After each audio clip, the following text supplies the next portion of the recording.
Hi viewers, welcome to our channel. ప్రస్తుతం మనతో పాటు భరద్వాజ్ గారు, సీనియర్ జర్నలిస్ట్ ఉన్నారు. వారితో ఒకసారి మాట్లాడదాం. సార్ నమస్కారం సార్. నమస్తే అండి. సార్, మంచు విష్ణు గారి ఇంటి పైన జీఎస్టీ వాళ్ళు సోదాలు నిర్వహించినట్టుగా తెలుస్తుంది. సో మరి ఎందుకు ఈ సోదాలు నిర్వహించారు, మరి ఈ సోదాల్లో ఏం బయటపడింది? సో రకరకాల స్పెక్యులేషన్ సోషల్ మీడియాలో ఆ రకంగా చర్చించుకుంటానంటే కన్నప్పకు ముందు మరొక షాక్ అన్నట్టుగా. సో ఏం చెప్తారు ఈ సోదాల గురించి? సోదాలు జరిగినాయని చెప్పి కొన్ని రిపోర్ట్స్ వచ్చినాయి. ఉమ్, ఆ రిపోర్ట్స్లో చాలా క్లియర్గా అంటే విజువల్స్ ఉన్నాయి.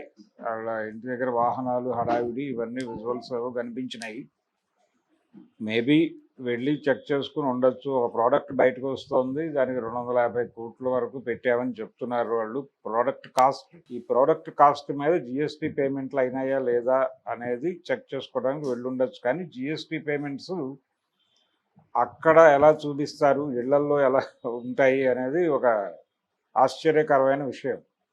ఎందుకంటే ఈ కొనుగోలు అమ్మకాలు వివిధ ఏజెన్సీల ద్వారా జరుగుతాయి. ఒక సినిమా ప్రొడక్షన్లో నేరుగా ప్రొడ్యూసర్ నుంచి జరిగే లావాదేవీల కంటే కూడా బయట నుంచి జరిగే లావాదేవీలే ఎక్కువ ఉంటాయి, కొనుగోళ్ళు అమ్మకాలు ఇవన్నీ. అలాగే ఈ బిల్స్ ఇవన్నీ కూడా ఒక ఆడిటర్ దగ్గరికి వెళ్ళిపోతాయి. దాని తాలూకా డీటెయిల్స్ అక్కడికి వెళ్ళి చెక్ చేసుకోవాల్సి ఉంటుంది. కానీ వీళ్ళు ఇళ్లలో పెట్టుకొని కూర్చోరు. అకౌంట్స్ ఇంట్లో మెయింటైన్ చేయరు కాబట్టి ఇళ్ల మీద దాడి చేస్తే, అంటే ఏదైనా ఇన్కమ్ ట్యాక్స్ వాళ్ళు దాడి చేయటం వేరు. అంటే వీళ్ళు ట్యాక్స్లో అంటే దీనిలో చూపించని, లెక్కల్లో చూపించని నగదు ఏమైనా ఉందేమో చెక్ చేసుకోవడం ఒక పద్ధతి. జిఎస్టీ దాడులు అనేది ఇంట్లో చేసి ప్రయోజనం ఏముంటుందో అర్థం కాని పరిస్థితి.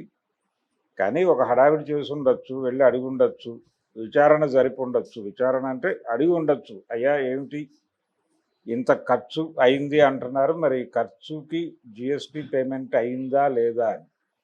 ఇది ఎక్కడా కూడా రికార్డుగా చెప్పలేదు ఆయన. ఏదో వేగ్గా ఉన్నటువంటి సమాచారం, ఈ 250 కోట్లు అనే మాట కూడా ఎక్కడా రికార్డెడ్గా ఉన్నట్టు లేదు.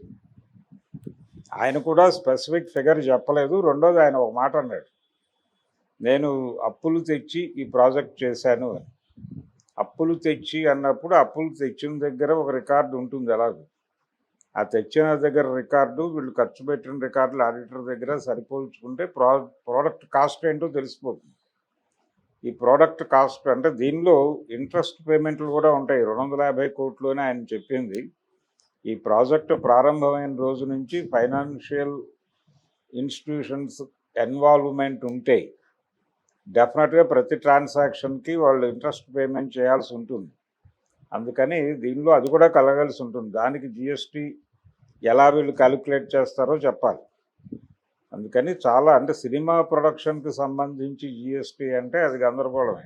ఎలాగో వీళ్ళు కొనే దగ్గర ఎలాగో జిఎస్టీ పేమెంట్లు జరుగుతాయి. జిఎస్టీ పేమెంట్ చేయాల్సిన చోట ఎగవేసేటువంటి అవకాశమే లేదు. కాబట్టి ఇది ఊరికనే వాళ్ళు వెళ్ళి అడిగితే అడిగి ఉండొచ్చు. దాన్ని ఎక్కడి దాకా తీసుకెడుతున్నారంటే ఈ సినిమా మీద ప్రభావం, విడుదల మీద ప్రభావం దాకా మాట్లాడేస్తున్నారు. కానీ అంత పరిస్థితి ఏమి ఉండదు. సినిమా విడుదల సజావుగానే జరుగుతుంది. వాళ్ళు అనౌన్స్ చేసిన డేట్ ఆల్రెడీ టికెట్స్ అమ్మకాలు మొదలైనవి, కౌంటర్లు తెరిచారు, పర్వాలేదు.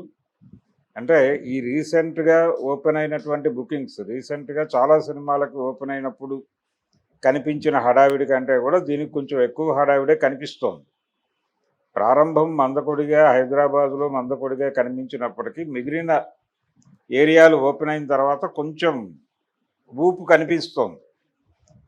ఆ ఊపు కొనసాగుతుందా లేదా అనేది సినిమా మార్నింగ్ షో పడిన తర్వాత నిర్ణయం అవుతుంది. 7:30 నుంచే షోస్ వేస్తున్నారు.